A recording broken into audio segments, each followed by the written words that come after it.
قال اللہ تعالی فی کلامہ المجید والسابقون الاولون من المہاجرین والانصار والذین اتبعوهم بإحسان رضی اللہ عنہم ورضوا عنہ. سورۃ التوبہ. وعن ابی ہریرہ رضی اللہ تعالی عنہ قال قال رسول اللہ صلی اللہ علیہ وسلم من صام رمضان ایمانا واحتسابا غفر له ما تقدم من ذنبه. رواہ البخاری و مسلم. اللہم ارنا الحق حقا وارزقنا اتباعہ وارنا الباطل باطلا وارزقنا اجتنابہ. محترم حاضرین، سب سے پہلے اللہ رب العالمین کا شکر ہے کہ ہم سب ایک مجلس میں اکٹھا ہو کر دینی اور نبوی باتیں آپس میں سیکھ سکیں، ایک دوسرے کو بتا سکیں. اس نے یہ موقع عنایت فرمایا. رمضان کا یہ بابرکت مہینہ چل رہا ہے. اللہ رب العالمین نے اس مہینے کے اندر بے شمار برکتیں رکھ رکھی اور ہمیں بے شمار نیکیوں سے اللہ رب العالمین نوازتے ہیں. محترم سامعین، کوئی بھی عمل ہو، کوئی بھی کام ہو جو دین کے اندر ہم کرتے ہیں، اس میں ہمارے اسلاف کی اتباع اور پیروی ضروری ہے. آپ سب سے پہلے اسلاف کا یہ معنی جان لیں. اسلاف اگر واحد کے ساتھ آئے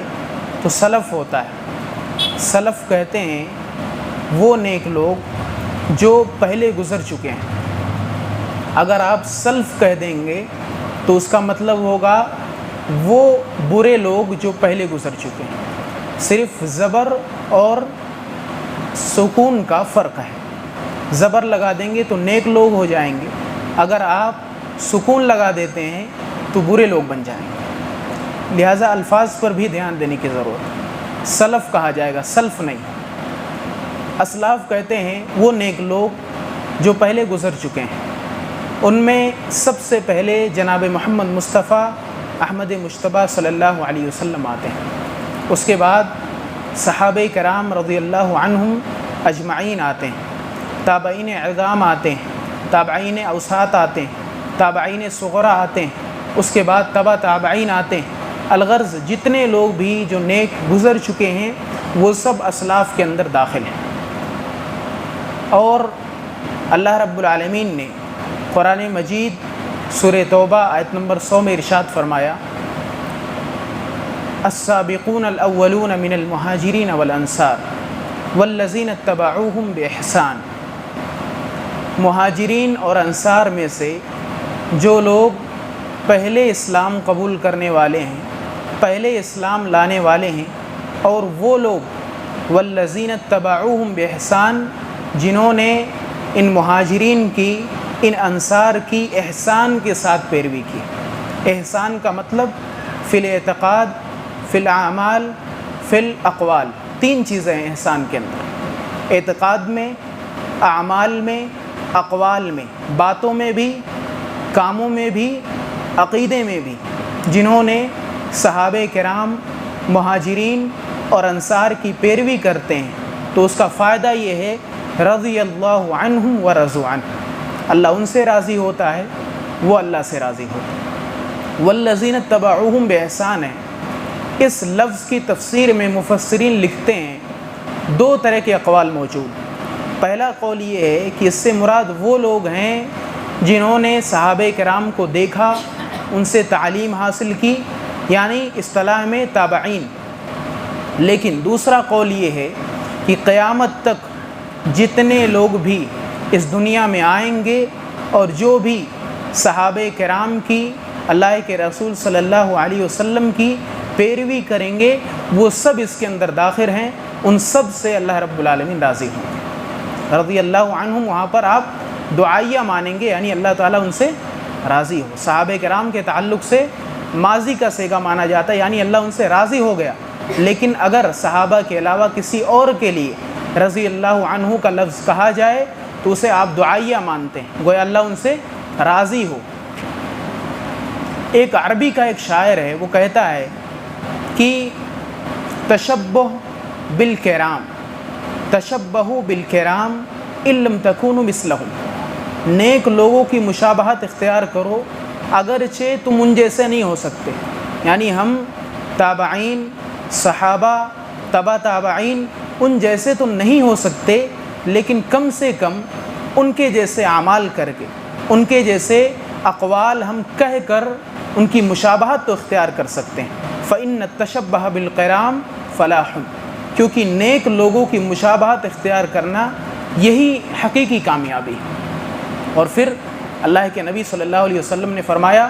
خیر القرون قرنی ثم الذین یلونہم ثم الذین یلونہم ثم الذین یلونہم۔ اللہ کے نبی نے کہا سب سے بہترین زمانہ میرا زمانہ ہے، میرے صحابہ کرام اور مجھے ماننے والے اس وقت جو موجود تھے وہ سب سے بہتر تھے، ان کے بعد تابعین ہیں وہ سب سے بہتر ہیں، ان کے بعد تبع تابعین ہیں وہ سب سے بہتر ہیں۔ گویا کہ اللہ کے نبی نے ان کے بہتر ہونے کی گارنٹی دی ہے، لہٰذا ان کی اتباع ہمارے لیے ضروری ہے، لازم ہے۔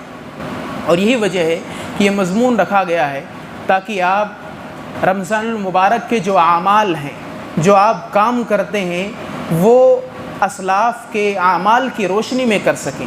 ان کی اتباع کرتے ہوئے کر سکیں۔ میں 4 ایسے اعمال ذکر کروں گا۔ سب سے پہلے روزہ، دوسرا تلاوت قرآن مجید، اور تیسرا قیام اللیل جسے آپ تراویح کے نام سے جانتے ہیں، اور چوتھا صدقہ اور خیرات، سخاوت، فیاضی۔ یہ 4 اعمال ہیں، ان میں اسلاف کے کیا طریقہ کار ہوا کرتے تھے، وہ کس طرح عمل کرتے تھے۔ سب سے پہلے دیکھتے ہیں الصیام، روزے کے تعلق سے۔ اللہ کے نبی صلی اللہ علیہ وسلم نے فرمایا کل عمل ابن آدم لہ الحسنۃ بعشر امثالها الى 700 ضعف الا الصیام فانہ لی وانا اجزی بہ۔ اللہ کے نبی کہتے ہیں بنی آدم کے تمام اعمال کا ثواب اس کے لیے ہے۔ الحسنۃ بعشر امثالها، ایک نیکی 10 نیکی ہو جاتی ہے، 10 نیکی 700 گنا ہو جاتی ہے۔ اللہ چاہے تو اس سے مزید بھی بڑھا سکتا ہے، لیکن اللہ تعالیٰ کہتے ہیں الا الصیام، سوائے رمضان کے روزوں کے، فإنہ لی، اس لیے کہ وہ میرے لیے، وأنا أجزی بہ، اور میں ہی اس کا بدلہ دوں گا۔ یدعو طعامہ وشرابہ وشہوتہ من اجلی، کیونکہ میرا بندہ کھانے کو، پینے کو، اپنی جائز شہوت کو میری وجہ سے ترک کرتا، میری وجہ سے چھوڑتا، اس لیے میں اس کا بدلہ دوں گا۔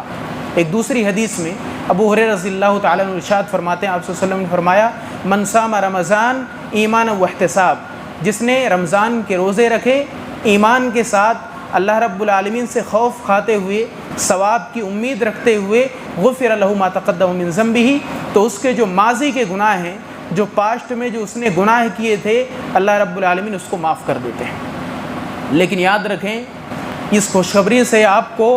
صرف اتنا سمجھ لینے کی ضرورت نہیں ہے کہ آپ کھانے سے، پینے سے، شہوت سے باز آ گئے، آپ کو ثواب مل گیا، ایسا نہیں ہونے والا، بلکہ اللہ کے نبی نے کچھ اور بھی فرمایا، کچھ اور بھی حدیثیں ہیں جن کو آپ کو سامنے رکھنا ہوگا۔ اللہ کے نبی نے کہا من لم یدع قول الزور والعمل بہ فلیس للہ حاجۃ فی ان یدع طعامہ وشرابہ، جو شخص جھوٹ بولنا، اس پر عمل کرنا نہ چھوڑے تو کوئی ضرورت نہیں ہے کہ وہ روزہ رکھے، کوئی ضرورت نہیں اسے فی ان یدع طعامہ وشرابہ، اپنا کھانا اپنا پینا چھوڑے، کیونکہ بیجا ہے یہ جھوٹ بول کر، جھوٹی باتوں پر عمل کر کے اللہ رب العالمین اس کے روزے کو قبول نہیں کر سکے۔ دوسری حدیث میں اللہ کے نبی نے فرمایا الصیام جنہ فاذا کان یوم صوم احدکم فلا یرفث ولا یفسق ولا یجہل فإن سابہ احد او قاتلہ فلیقل انی امرؤ صائم۔ روزہ جو ہوتا ہے یہ ڈھال کی طرح سے ہوتا ہے، جنگ میں جو ڈھال ہوتی ہے جو آپ کو تلوار کے زخم سے، تیر سے بچاتی ہے، اسی طرح سے یہ روزہ آپ کو شیطانی حملوں سے، شیطانی تیروں سے آپ کو بچاتا ہے۔ لیکن اللہ کے نبی نے فرمایا فَإِذَا كَانَ يَوْمُ صَوْمِ أَحَدِكُمْ، جب تم روزے سے ہو فَلَا يَفْسُقْ، فسق کی باتیں نہ کرو، غلط باتیں مت کرو، گندی باتیں مت کرو، وَلَا يَجْهَلْ، جہالت والی باتیں مت کرو، اور اگر کوئی شخص آپ سے گالی گلوچ کرتا ہے، کوئی جھگڑا لڑائی کرتا ہے، تو اسے صاف کہہ دیں انی امرؤ صائم، میں روزے سے ہوں، میں تمہاری باتوں کا جواب نہیں دے سکتا۔ ایک تیسری حدیث، اللہ کے نبی صلی اللہ علیہ وسلم کہتے ہیں رب صائم حظه من صيامه الجوع والعطش ورب قائم حظه من صيامه السحر، کتنے ہی ایسے روزے دار ہیں جنہیں روزہ رکھنے سے صرف بھوک اور پیاس ملتی ہے، کتنے ہی ایسے قیام اللیل کرنے والے ہیں، تراویح پڑھنے والے ہیں جن کو تراویح پڑھ کر صرف اور صرف راتوں کو جاگنا نصیب ہوتا ہے، باقی کوئی ثواب اللہ رب العالمین کے جانب سے نہیں دیا جاتا۔ ایک چوتھی حدیث، اللہ کے نبی صلی اللہ علیہ وسلم کہتے ہیں لیس الصیام من الطعام والشراب وانما الصیام من اللغو والرفث، یہ روزہ جو ہے یہ صرف کھانے اور پینے سے رک جانے کا نام نہیں ہے، بلکہ یہ روزہ یہ لغو باتوں سے، فالتو باتوں سے، بیجا بحث و مباحثہ سے بچ جانے کا اور غلط باتوں سے، رفث باتوں سے بچ جانے کا نام ہے۔ ان چاروں حدیثوں کو سامنے رکھیں، اس کے بعد ایک قول جو حضرت جابر رضی اللہ تعالی عنہ کا ہے اس کو سمجھیں، اس کے بعد آپ کو ان چاروں حدیثوں کا مفہوم سمجھ میں آ جائے گا۔ حضرت جابر رضی اللہ تعالی عنہ، لطائف المعارف ایک کتاب ہے، ابن رجب الحنبلی رحمہ اللہ انہوں نے یہ کتاب لکھی ہے، اس کے اندر فرماتے ہیں حضرت جابر رضی اللہ تعالیٰ عنہ نے فرمایا اذا سمت فلیسم سمعک وبصرک ولسانک عن الکذب، جب تم روزہ رکھو تو تمہاری آنکھیں بھی روزے سے ہونی چاہیے، تمہاری زبان بھی روزے سے ہونی چاہیے، تمہارے کان بھی روزے سے ہونے چاہیے، ودع عنک اذى الخادم، جو نوکر چاکر ہیں، جو آپ کے غلام ہیں، آپ کے نیچے کام کرنے والے ہیں، یا جو آپ کے پڑوسی ہیں، ان کو آپ تکلیف نہ دیں، وَلْيَكُنْ عَلَيْكَ سَكِينَةٌ وَوَقَارٌ، اور آپ پر سکینت ہونی چاہیے، وقار ہونی چاہیے، لگنا چاہیے کہ ہاں بندہ اللہ رب العالمین کی عبادت میں ہے، روزے جیسی عظیم عبادت میں وہ ہے، ایسا لگنا چاہیے، اور وَلَا يَكُنْ يَوْمُ صَوْمِكَ وَيَوْمُ فَطْرِكَ سَوَاء، آپ کے روزے کا دن، آپ کے افطاری کا دن، یہ دونوں برابر نہیں ہونا چاہیے۔ گویا کہ آنکھوں کا روزہ یہ ہے کہ آپ غلط چیز دیکھنے سے بچیں، غلط چیزیں دیکھنے سے بچیں، یہ آپ کی آنکھوں کا روزہ ہے۔ کانوں کا روزہ یہ ہے کہ غلط باتیں، گندی باتیں، فضول باتیں آپ سننے سے بچیں، یہ آپ کے کانوں کا روزہ ہے۔ زبان کا روزہ یہ ہے کہ آپ جھوٹ بولنے سے بچیں، غلط بیانی سے بچیں، کسی کی چغلی کرنے سے بچیں، کسی کی غیبت کرنے سے بچیں، کسی کے ٹوہ میں پڑنے میں بچیں، یہ تمام چیزیں یہ زبان کے روزے میں آتی ہیں۔ لہٰذا اللہ کے نبی صلی اللہ علیہ وسلم کی جو چاروں حدیثیں تھیں اس کا یہ مفہوم اس قول کے اندر آپ سمجھ سکتے ہیں۔ اس کے بعد ابو العالیہ رحمہ اللہ وہ فرماتے ہیں الصائم فی عبادت ما لم یغتب احدا، روزے دار عبادت میں ہوتا اس وقت تک جب تک وہ کسی کی غیبت نہ کرے، کسی کی چغل کھوری نہ کرے، تب تک وہ عبادت میں ہوتا ہے۔ وَإِن كَانَ نَائِمًا عَلَى فِرَاشِهِ، اگرچہ وہ بندہ اپنے بستر پر ہی سویا ہوا کیوں نہ ہو، یعنی آپ نمازوں کے علاوہ بستر پر سوئے ہیں، کوئی عبادت دن میں نہیں کر رہے ہیں، یہ زیادہ بہتر ہے بالمقابل اس کے کہ آپ دن میں عبادت کریں اور ساتھ ہی ساتھ دوسروں کی غیبت کریں، دوسروں کی چغلی کریں، یہ بہت ہی غلط چیز ہے۔ اسی لیے ابو العالیہ رحمہ اللہ نے کہا کہ یہ زیادہ بہتر ہے دن بھر آپ بستر میں پڑے رہیں لیکن کسی کی غیبت نہ کریں، کسی کی چغلی نہ کریں۔ ابن عون رحمہ اللہ ان کے تعلق سے آتا ہے، سیر و اعلام النبلاء امام ذہبی کی ایک کتاب ہے، اس کتاب کے اندر ابن عون رحمہ اللہ کے بارے میں آتا ہے، یہ تابع تابعین میں سے ہیں، ان کے تعلق سے آتا ہے کہ رمضان کا جب مہینہ آتا تھا تو وہ مسجد میں باجماعت صرف فرض نمازوں کے لیے آتے تھے، فرض نمازوں کے علاوہ وہ فرض نماز کے لیے آتے اور نماز پڑھ کر بغیر کسی سے بات چیت کیے ہوئے سیدھے اپنے گھر چلے جاتے تھے، اور گھر کے اندر ان کا اپنا کمرہ تھا، اپنا ایک روم تھا جس میں اکیلے رہتے تھے۔ تو آپ سوچیں ذرا کہ ابن عون رحمہ اللہ یہ عمل کیوں کرتے تھے؟ اس لیے کہ کہیں وہ اگر مجلس میں بیٹھ جائیں، لوگوں کے بیچ میں بیٹھ جائیں، لوگوں کے درمیان بیٹھ جائیں تو کہیں ایسا نہ ہو لوگ ایک دوسرے کی باتیں شروع کر دیں، چغلی شروع کر دیں، غیبت شروع کر دیں، ایک دوسرے پر کیچڑ اچھالنا شروع کر دیں، گالی گلوچ شروع کر دیں، ان تمام چیزوں سے بچنے کے لیے وہ صرف مسجد میں باجماعت نماز کے لیے آتے تھے، بقیہ اوقات اپنے گھر میں اکیلے گزارا کرتے تھے۔ لہٰذا سلف کے ان اقوال سے، اللہ کے نبی صلی اللہ علیہ وسلم کی احادیث سے یہ ثابت ہوتا ہے کہ آپ کو رمضان کے مہینے میں اپنی زبان، اپنی کان، اپنی آنکھوں کا روزہ رکھنا ہے، غلط بیانی سے آپ کو محفوظ رہنا ہے، غیبت سے آپ کو بچنا ہے، چغل خوری سے آپ کو بچنا ہے، جتنے بھی اخلاقی جرائم اور اخلاقی بیماریاں ہوتی ہیں ان سے آپ کو پرہیز کرنا ہے۔ یہ سلف کے روزے کے تعلق سے کچھ باتیں تھیں جو میں نے مختصراً بتلائی۔ دوسرے کی طرف آتے ہیں، تلاوت قرآن کے ساتھ اسلاف کا کیا تعامل ہوا کرتا تھا، قرآن مجید کی وہ کس طرح سے تلاوت کیا کرتے تھے۔ سب سے پہلے آپ یہ جان لیں، قرآن مجید کا اور رمضان کا آپس میں بڑا گہرا تعلق ہے، کیونکہ قرآن مجید اسی مہینے کے اندر نازل ہوا ہے اور اس مہینے کے اندر لیلۃ القدر کی رات میں نازل ہوا ہے۔ اللہ رب العالمین نے فرمایا شہر رمضان الذی انزل فیہ القرآن ھدی للناس وبینات من الھدی والفرقان، رمضان کا مہینہ وہ مہینہ ہے جس میں قرآن مجید نازل ہوا ہے، لہٰذا ایک تعلق ہمیں سمجھ میں آتا ہے۔ اور اللہ کے نبی صلی اللہ علیہ وسلم نے ایک حدیث میں رمضان کے روزے اور قرآن مجید کی تلاوت کو جمع کر دیا۔ آپ نے فرمایا الصیام والقرآن یشفعان للعبد یوم القیامہ، روزہ، قرآن، یہ دونوں اللہ رب العالمین کے ہاں قیامت کے روز آپ کے لیے سفارش کریں گے۔ روزہ کہے گا اے میرے رب، میں نے اس بندے کو کھانے سے، پینے سے، جائز شہوت سے روک کر کے رکھا تھا، تو میری شفاعت اس کے تعلق سے قبول فرما۔ اور قرآن یہ کہے گا کہ اللہ رب العالمین یہ راتوں کو اٹھ کر میری تلاوت کیا کرتا تھا، راتوں کو اپنے دوستوں کے ساتھ گپے لگانے میں، بات چیت کرنے میں اپنے اوقات نہیں گزارا کرتا، بلکہ میری تلاوت کرتا تھا، حتیٰ کہ یہ سوتا بھی نہیں تھا، لہٰذا میری سفارش اس تعلق سے قبول فرما۔ اللہ کے نبی کہتے ہیں قال فیشفعان، دونوں کی سفارش قبول کریں گے اللہ رب العالمین۔ لہٰذا روزے کا اور قرآن مجید کا دونوں کا آپس میں بڑا گہرا تعلق ہے۔ اسلاف نے جب اس تعلق کو سمجھا تو انہوں نے قرآن مجید کی تلاوت رمضان کے اندر بکثرت کی ہے۔ اللہ کے نبی صلی اللہ علیہ وسلم کے تعلق سے آتا ہے کہ آپ صلی اللہ علیہ وسلم رمضان میں جبرائیل علیہ السلام سے قرآن کا دورہ کیا کرتے تھے۔ فاطمۃ الزہرا رضی اللہ تعالی عنہا سیدۃ النساء فی الجنہ فرماتی ہیں کہ اللہ کے نبی صلی اللہ علیہ وسلم نے مجھے بتایا ان جبریل علیہ السلام کان یدارسہ القرآن، جبریل علیہ السلام اللہ کے نبی کو قرآن کا دورہ کروایا کرتے تھے، فی کل عام مرتن، ہر سال ایک مرتبہ، وَأَنَّهُ عَارَضَهُ فِي عَامِ وفاتہ مرتین، جس سال آپ کی وفات ہوئی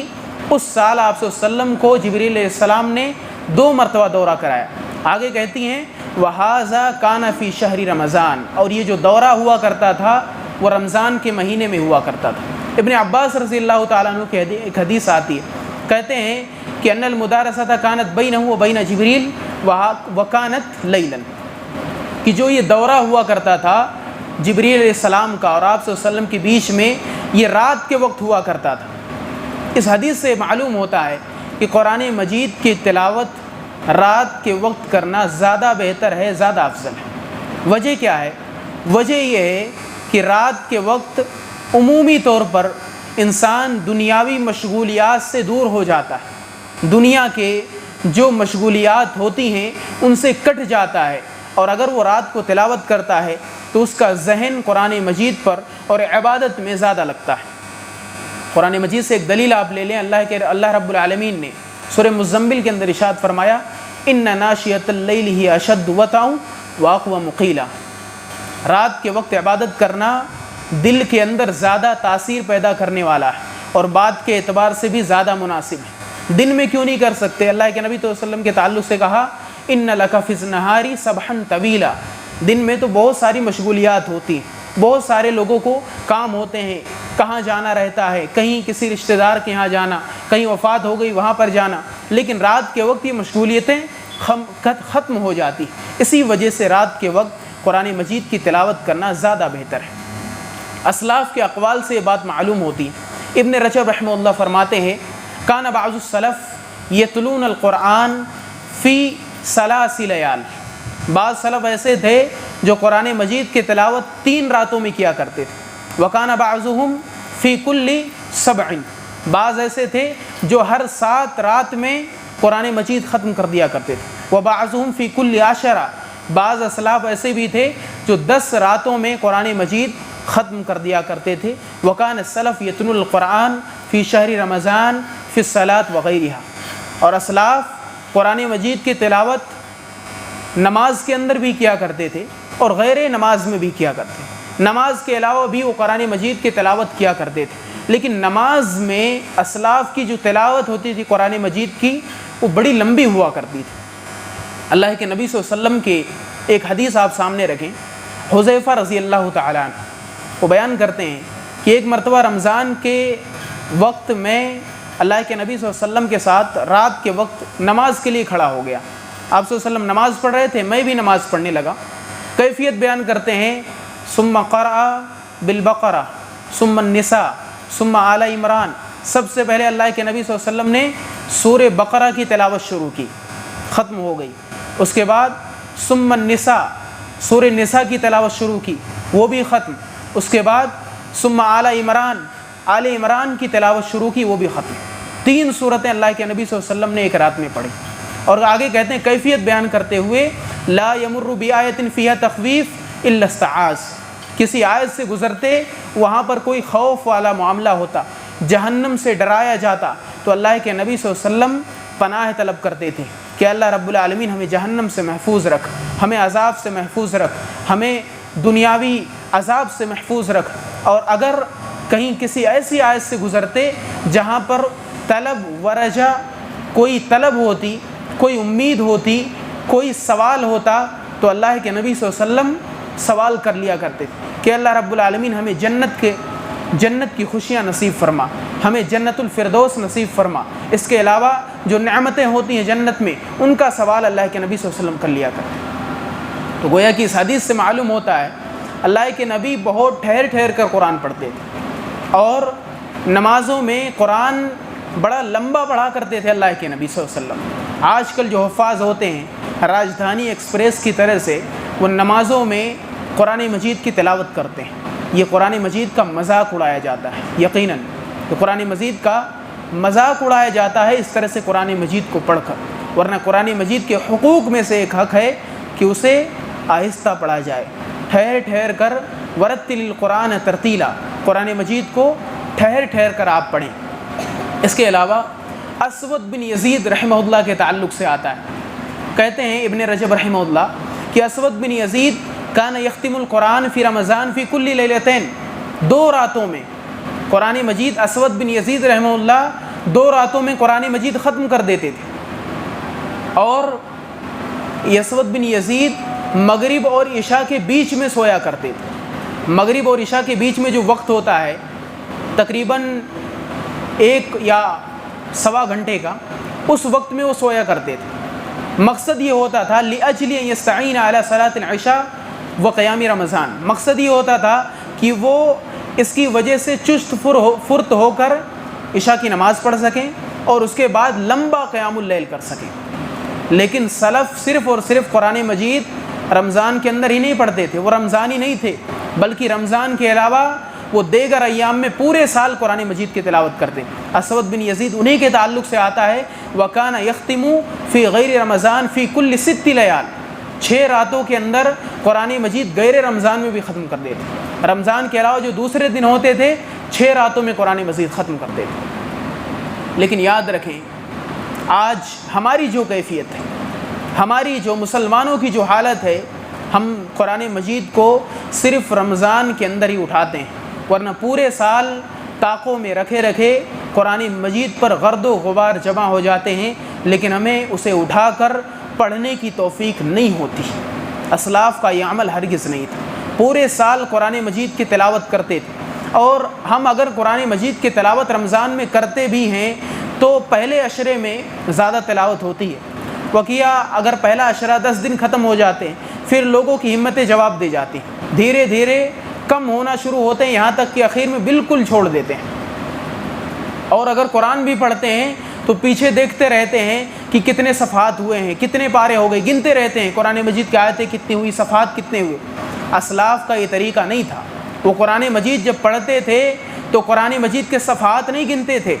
قرآن مجید کو تدبر اور تفکر کے ساتھ پڑھا کرتے تھے، غور و فکر کیا کرتے تھے، حتیٰ کہ آہستہ آہستہ ترتیل کے ساتھ پڑھتے تھے، اور قرآن مجید کا جب کوئی حکم آتا تھا تو خود کو اس کا مخاطب سمجھتے تھے کہ یہ قرآن مجید نماز کا حکم دے رہا ہے تو دوسروں کو نہیں دے رہا ہے، دوسروں کا نہیں، مجھے حکم دے رہا ہے۔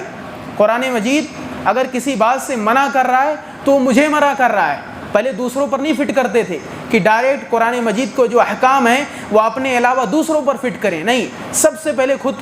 خود کو مخاطب سمجھتے تھے کہ قرآن مجید مجھ سے ہی باتیں کر رہا ہے۔ عبداللہ ابن مسعود کی ایک قول سنیں آپ۔ عبداللہ ابن مسعود کہتے ہیں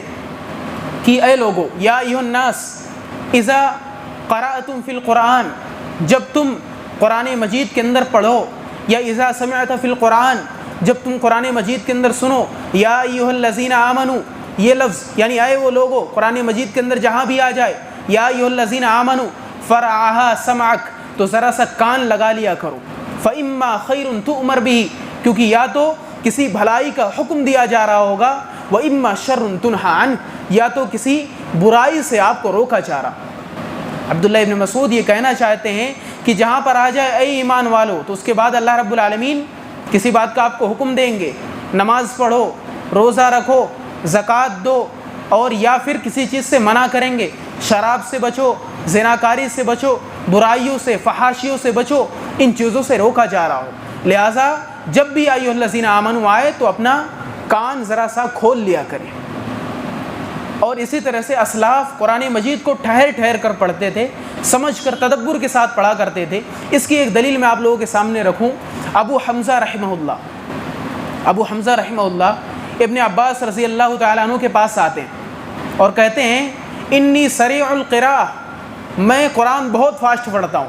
کیا کہتے ہیں؟ قرآن مجید میں بہت تیز پڑھتا ہوں، بہت فاسٹ پڑھتا ہوں، اسپیڈ میری بہت ہے قرآن پڑھنے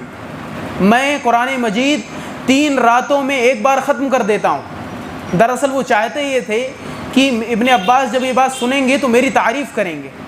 کہ واقعی 3 دن میں قرآن مجید ختم کر دیں، یعنی قرآن مجید سے بہت محبت ہے انہیں، بڑا شغف ہے انہیں، قرآن مجید کا بڑا اہتمام کرتے ہیں، بہت احترام رکھتے ہیں۔ لیکن ابن عباس جواب کیا دیتے ہیں وہ سنیں۔ ابن عباس رضی اللہ تعالیٰ عنہ کہتے ہیں کہ اے ابو حمزہ، لأن اقرأ فی القرآن فی لیلۃ سورۃ فاتدبرها وارتلها احب الی من ان اقرأ القرآن کما تقرأ۔ اے ابو حمزہ سن لو، میرے نزدیک زیادہ محبوب یہ ہے، میں یہ چاہتا ہوں کہ قرآن مجید کی ایک سورت پوری رات کے اندر صرف ایک سورت پڑھوں، لیکن کیفیت یہ ہو آہستہ آہستہ اس کو پڑھوں اور اس کو سمجھ کر پڑھوں، ہر ایک حکم پر میں غور و فکر کروں، دیکھوں اللہ رب العالمین کیا حکم دے رہے ہیں، کن چیزوں سے منع کر رہے ہیں۔ احب الیہ، یہ میرے نزدیک زیادہ محبوب ہے بالمقابل اس کے، ان اقرأ القرآن کما تقرأ، کہ میں ایسے قرآن پڑھ جاؤں جیسے تم پڑھتے ہو۔ کیا کہنا چاہتے تھے؟ کہنا یہ چاہتے تھے کہ قرآن مجید ذرا تدبر سے پڑھا کریں، غور و فکر کے ساتھ پڑھا کریں۔ قرآن مجید پڑھنے کا صرف مقصد تلاوت یہی نہیں ہونا چاہیے، بلکہ تلاوت کے ساتھ ساتھ مقصود یہ ہونا چاہیے کہ قرآن مجید جو کہنا چاہتا ہے ان احکام کو آپ سوچ سکیں، سمجھ کر سکیں اور عمل کر سکیں۔ لیکن اگر کوئی شخص ایسا ہے قرآن مجید وہ سمجھ نہیں سکتا، تلاوت کرتا ہے، تو اسے انشاءاللہ ثواب ملے گا۔ اس کی دلیل آپ یوں لے سکتے ہیں، قرآن مجید کے اندر سورہ جمعہ آیت نمبر 2 اللہ رب العالمین نے کہا هو الذی بعث فی الأمین رسولا منہم یتلو علیہم آیاتہ ویزکیہم ویعلمہم الکتاب والحکمہ وإن کانوا من قبل لفی ضلال مبین۔ اللہ رب العالمین نے کہا کہ وہی وہ ذات ہے جس نے ان پڑھوں کے اندر، جاہلوں کے اندر، ان پڑھ کے اندر ایک رسول بھیجا، جو رسول ان پر قرآن مجید کی تلاوت کرتا ہے، انہیں پاک کرتا ہے اور انہیں کتاب اور حکمت سکھاتا ہے۔ اس سے پہلے وہ گمراہ تھے۔ یہاں پر آپ ذرا سا سوچیں، اللہ رب العالمین نے تلاوت کا بھی ذکر کیا اور کتاب اور حکمت کے سکھانے کا بھی ذکر کیا۔ کیا کوئی بھی ایسا استاد اس دنیا میں موجود ہے جو قرآن مجید بغیر تلاوت کے کسی کو سکھا دے؟ کیا کوئی ہے ایسا استاد؟ جو قرآن مجید بغیر تلاوت کرے کسی کو سکھا دے، ایسا پاسبل نہیں ہے۔ اگر آپ قرآن مجید کسی کو سکھاتے ہیں، سمجھاتے ہیں، تو آپ کو تلاوت کرنا پڑے گا، تلاوت کرنے کے بعد اسے سمجھائیں گے، اسے بتائیں گے۔ لیکن اللہ رب العالمین نے تلاوت کو الگ ذکر کیا، کتاب سکھانے کو الگ ذکر کیا، حالانکہ کتاب سکھانے میں تلاوت اور سمجھنا دونوں داخل تھا۔ لہٰذا معلوم یہ ہوتا ہے کہ تلاوت کا الگ ثواب ہے اور سمجھنے کا، تدبر کرنے کا الگ ثواب ہے۔ اللہ کے نبی صلی اللہ علیہ وسلم کی حدیث سے بھی معلوم ہوتی ہے، اللہ کے نبی نے کہا کوئی ایک حرف پڑھتا ہے قرآن مجید کے اندر تو اس کے لیے 10 نیکی۔ تو ایک حرف سے مراد یہ نہیں کہ وہ ایک حرف سمجھے ہی، کیونکہ الف لام میم ان تینوں میں 30 نیکی آپ کو مل جاتی۔ اللہ چاہے تو ایک حرف پر 100 نیکی، 100 نیکی سے اوپر بھی اگر چاہے تو 700 آگے بھی بڑھا سکتا ہے اللہ رب العالمین۔ لہٰذا تلاوت کا یہ الگ اپنا مستقل ثواب ہے۔ تو یہ قرآن مجید کے ساتھ ہمارے اسلاف کا جو تھا تعامل ہوا کرتا تھا۔ لہٰذا ان تمام اقوال سے معلوم ہوتا ہے کہ ہم جب قرآن مجید رمضان کے مہینے میں پڑھیں تو ٹھہر ٹھہر کر پڑھیں۔ زیادہ بہتر ہے قرآن مجید آپ سمجھ کر پڑھیں، سوچ کر پڑھیں، جو حکم دیا جا رہا ہے اس کو سمجھیں، عمل کریں، کیونکہ قرآن مجید یہ اصل ہدی للناس، لوگوں کی ہدایت کے لیے نازل ہوا، یہ برکت کے لیے نازل نہیں ہوا کہ صرف رقیہ میں، دعاؤں میں، کلام دم کے لیے ہی پڑھتے رہیں ہمیشہ، یا گھروں میں برکت کے لیے ہی پڑھواتے رہیں، صرف یہی مقصد نہیں۔ اصل مقصد ہے ہدی للناس، لوگوں کی ہدایت، لوگ اس سے کچھ سیکھیں، کچھ سمجھیں، کچھ عمل کر سکیں۔ اصل مقصد قرآن مجید کے نزول کا یہی ہے۔ لہٰذا رمضان کے اندر اسلاف کے اقوال سے بھی یہی بات معلوم ہوتی ہے کہ قرآن مجید کا اصل نزول کا مقصد وہ یہی عمل ہے۔ تیسرے نمبر کی طرف آتے ہیں، وہ ہے تراویح، قیام اللیل۔ سب سے پہلے آپ یہ جان لیں تراویح کی نماز پڑھنا یہ نیک لوگوں کی صفت ہے۔ سورہ فرقان آیت نمبر 64 اللہ رب العالمین نے فرمایا والذین یبیتون لربہم سجدا وقیاما، جو لوگ اپنے رب رات کے وقت، جو لوگ اپنے رب کو سجدہ کرتے ہوئے اور قیام کرتے ہوئے رات گزارتے ہیں، یہ نیک لوگوں کی صفت میں اللہ رب العالمین نے ذکر کی۔ سورہ سجدہ کے اندر آپ پڑھیں گے تتجافى جنوبهم عن المضاجع، ان کے پہلو بستر سے الگ رہتے ہیں، وہ اپنے رب کو خوف کھاتے ہوئے، امید رکھتے ہوئے پکارتے ہیں۔ اس کے اندر قیام اللیل ہی کا ذکر ہے۔ اللہ کے نبی صلی اللہ علیہ وسلم کی احادیث سے معلوم ہوتا ہے من قام رمضان ایمان و احتساب غفر له ما تقدم من ذنبه، جو قیام اللیل کرتا ہے ایمان کے ساتھ، احتساب کے ساتھ، اس کے ماضی کے، پاسٹ کے جتنے گناہ ہیں سب معاف کر دیے جاتے ہیں۔ اللہ کے نبی صلی اللہ علیہ وسلم کا جو قیام اللیل کے ساتھ عمل تھا، پوری زندگی آپ نے کبھی بھی قیام اللیل ترک نہیں کی، پوری زندگی آپ تہجد پڑھتے رہے، قیام اللیل کرتے رہے، تراویح پڑھتے رہے۔ یہ تینوں ایک ہی چیز کے نام ہیں، الگ الگ نہیں ہے کہ آپ سمجھ لیں تہجد الگ ہے، قیام اللیل الگ ہے، تراویح الگ ہے، تینوں الگ نہیں ہے، ایک ہی چیز کے نام ہے۔ لوگ بعض دفعہ الگ الگ سمجھ لیتے ہیں کہ نہیں تینوں الگ الگ، تینوں ایک ہی چیز کے نام ہیں۔ رمضان میں ہم عشاء پڑھتے ہیں، بقیہ ایام میں وہ آخری پہر میں پڑھی جاتی ہیں۔ اما عائشہ رضی اللہ تعالیٰ عنہ فرماتی ہیں کہ اے لوگو لا تدعوا قیام اللیل، قیام اللیل مت چھوڑا کرو، فإن رسول اللہ صلی اللہ علیہ وسلم کان لا یدعہ، کیونکہ تمہارے جو قائد تھے، تمہارے جو رہنمائے تھے، تمہارے جو رسول تھے، تمہارے جو نبی تھے، وہ قیام اللیل کبھی نہیں چھوڑا کرتے تھے، حتی اذا مریض او کسل صلی قاعدا، آپ صلی اللہ علیہ وسلم بیمار ہو جاتے، کمزور پڑ جاتے، جسم میں طاقت نہیں ہے پڑھنے کی، اس کے باوجود بیٹھ کر پڑھتے تھے لیکن قیام اللیل پڑھا کرتے تھے۔ یہ اما عائشہ کا قول ہے۔ اسی طرح سے حضرت عمر فاروق رضی اللہ تعالیٰ، ان کے بارے میں آتا ہے رات کے وقت وہ قیام اللیل کرتے تھے، نمازیں پڑھتے رہتے تھے مسلسل، اور جب رات کا آدھا حصہ گزر جاتا تھا تو اپنے گھر والوں کو، اپنے بیوی بچوں کو، اپنے بیٹوں کو جگاتے تھے اور کہتے تھے الصلاۃ الصلاۃ، اے لوگو، اے اہل و عیال کے لوگوں، نماز کا وقت ہو چکا ہے، اٹھو نماز پڑھو۔ اس کے بعد کہتے تھے قرآن مجید کی ایک آیت تلاوت کرتے تھے، سورہ غالباً یہ سورہ فرقان کی یا دوسری آیت ہے، اس کے اندر سورہ طٰہٰ کی آیت ہے 132، سورہ طٰہٰ آیت نمبر 132۔ کہتے ہیں اللہ رب العالمین نے کہا ہے وَأْمُرْ أَهْلَكَ بِالصَّلَاةِ وَاسْتَبِرْ عَلَيْهَا، اپنے اہل و عیال کو نماز کا حکم دو اور اس پر ڈٹے رہو۔ یہ آیت تلاوت کرتے تھے۔ ابن عمر رضی اللہ تعالیٰ عنہ سورہ زمر کی آیت نمبر 9 تلاوت کرتے تھے، امن ہوا قانت للہ آناء اللیل ساجدا راکعا، یہ تلاوت کیا کرتے تھے ابن عمر رضی اللہ تعالیٰ جب اپنے گھر والوں کو نماز کے لیے جگایا کرتے تھے۔ علقمہ رحمہ اللہ وہ کہتے ہیں کہ میں ایک مرتبہ عبداللہ ابن مسعود کے ساتھ قیام اللیل پڑھی، تو کہتے ہیں عبداللہ ابن مسعود رضی اللہ تعالیٰ عنہ قیام اللیل جب پڑھتے تھے تو بہت زیادہ ٹھہر ٹھہر کر پڑھتے تھے، جیسے مسجد کے اندر امام پڑھتا ہے، محلے کے اندر جو امام ہوتا ہے محلے کا، وہ امام جس طرح سے قرآن مجید کی تلاوت کرتا ہے اسی طرح سے عبداللہ ابن مسعود تلاوت کیا کرتے، یعنی بہت ٹھہر ٹھہر کر پڑھتے تھے۔ اور کہتے ہیں اس رات جب میں نے ان کے ساتھ قیام اللیل پڑھی تو جب انہوں نے قیام اللیل ختم کی تو صرف اتنا ہی وقت بچا تھا جتنا وقت مغرب اور عشاء کے بیچ میں ہوتا ہے، یعنی تقریباً 1.25 گھنٹے کا وقت، سحری کرنے میں صرف 1.25 گھنٹے کا وقت بچا تھا، گویا بہت لمبا قیام ہوا کرتا تھا۔ یہاں تک کہ اسلاف کے بارے میں یہاں تک آتا ہے کہ ان کے جو بزرگ تھے، جو بوڑھے لوگ تھے، وہ بھی قیام اللیل کیا کرتے تھے اور لمبا قیام کیا کرتے تھے۔ ایک تبع تابعین ہیں، تابعین میں سے سوید بن غفلہ رحمہ اللہ، ان کے تعلق سے آتا ہے کانا یؤمنا فی شہر رمضان فی قیام اللیل، روایت ہے امام ذہبی کے یہاں سیر و اعلام النبلاء میں، وہ کہتے ہیں کہ سوید بن غفلہ ہمیں امامت کرتے تھے رمضان کے مہینے میں قیام اللیل کے اندر، وقد اتا علیہ 20 و 100 سنہ، 120 سال کے ہو چکے تھے سوید بن غفلہ، 120 سال کے ہو چکے تھے، اس کے باوجود وہ قیام اللیل کرایا کرتے تھے، تراویح کی نماز پڑھایا کرتے تھے، امامت کرتے تھے۔ تو ذرا آپ سوچیں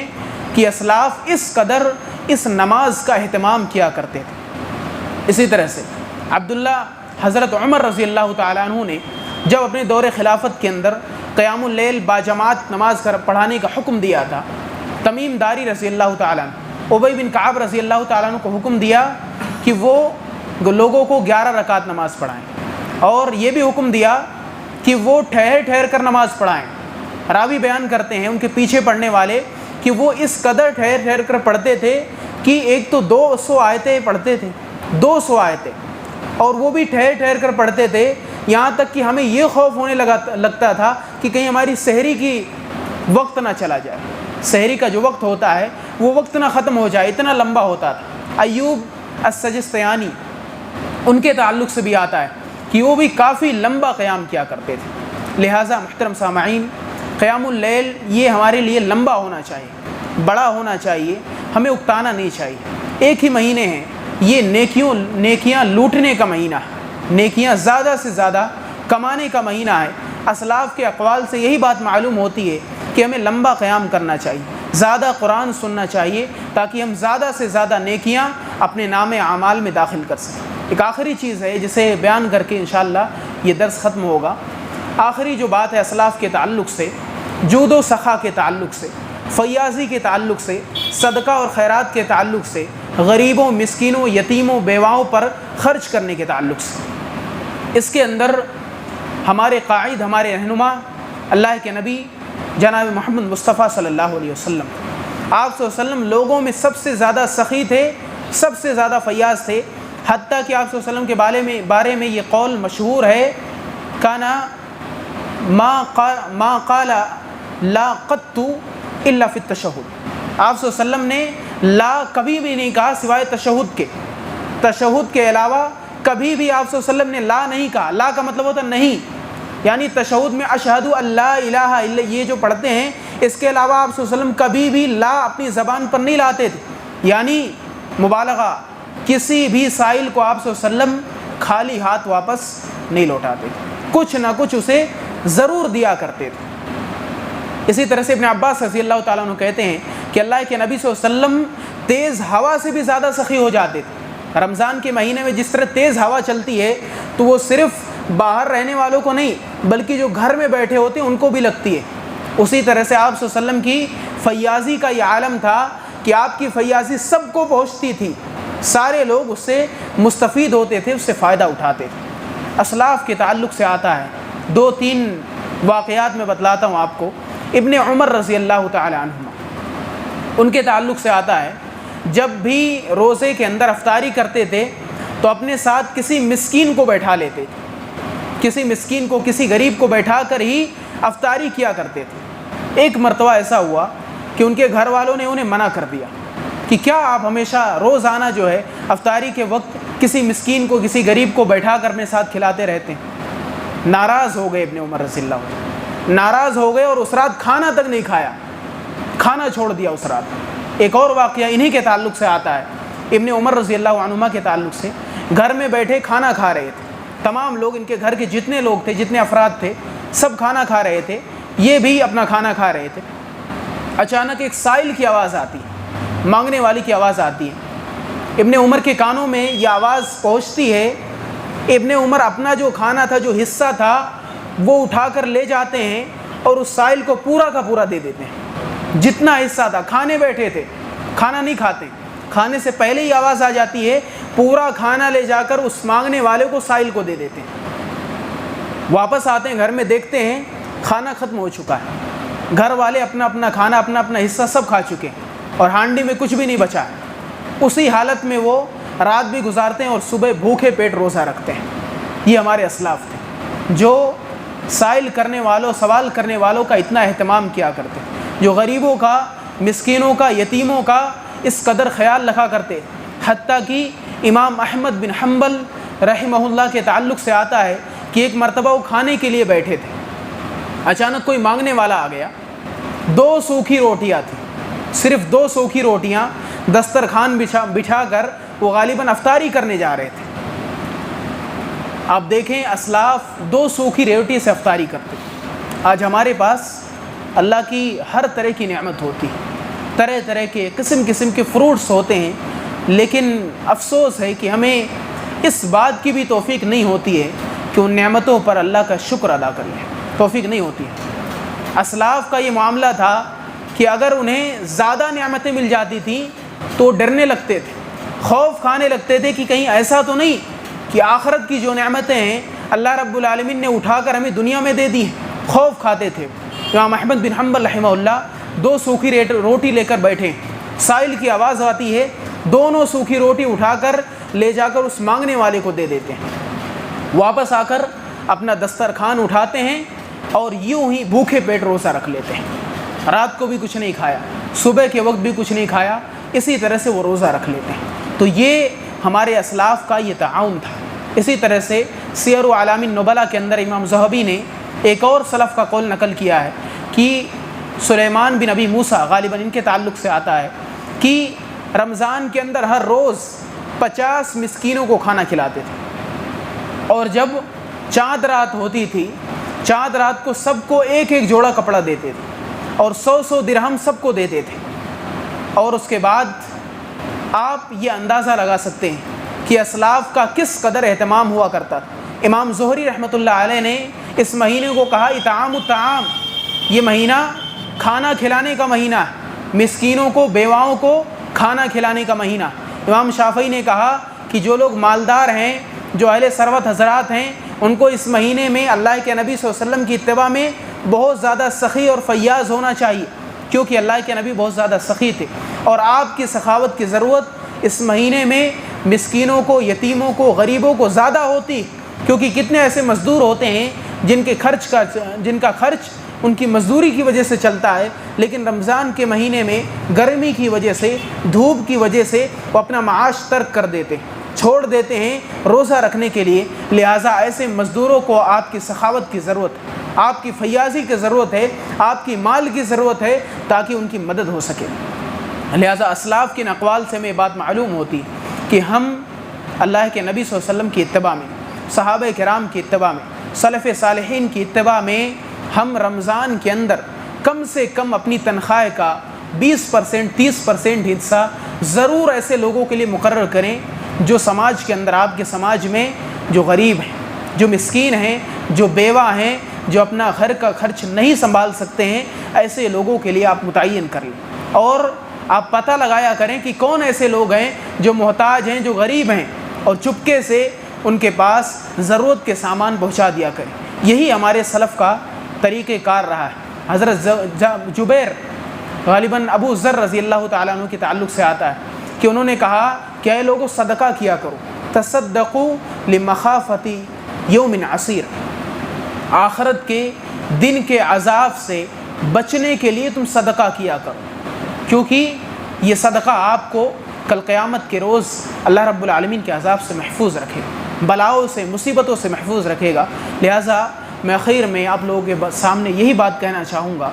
یا اس خطبے کا خلاصہ یہی ہے کہ رمضان کے اندر آپ روزہ ہر چیز سے اسے محفوظ رکھیں،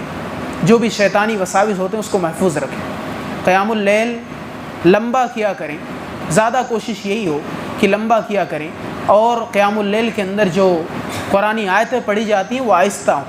اسی طرح سے آپ فیاض ہوں، سخی ہوں، زیادہ سے زیادہ خرچ کرنے والے ہوں، اور قرآن مجید کی تلاوت رمضان کے علاوہ دیگر مہینوں میں بھی آپ کیا کریں۔ اللہ رب العالمین سے دعا ہے کہ اللہ رب العالمین ہم سب کو اس رمضان سے مکمل فائدہ اٹھانے کی توفیق دے۔ الہ العالمین ہم سب کو رمضان کے اندر زیادہ سے زیادہ نمازیں اور نوافل نمازیں پڑھنے کی توفیق دے۔ الہ العالمین ہمیں زیادہ سے زیادہ رمضان کے مہینے میں قرآن مجید کی تلاوت کرنے کی توفیق دے۔ الہ العالمین ہم سب کو رمضان کے مہینے میں غریبوں، مسکینوں، یتیموں کی مدد کی توفیق دے۔ آمین۔ تقبل یا رب العالمین۔ اقول قولی ھذا استغفر اللہ لی ولکم ولسائر المسلمین والحمد للہ رب العالمین۔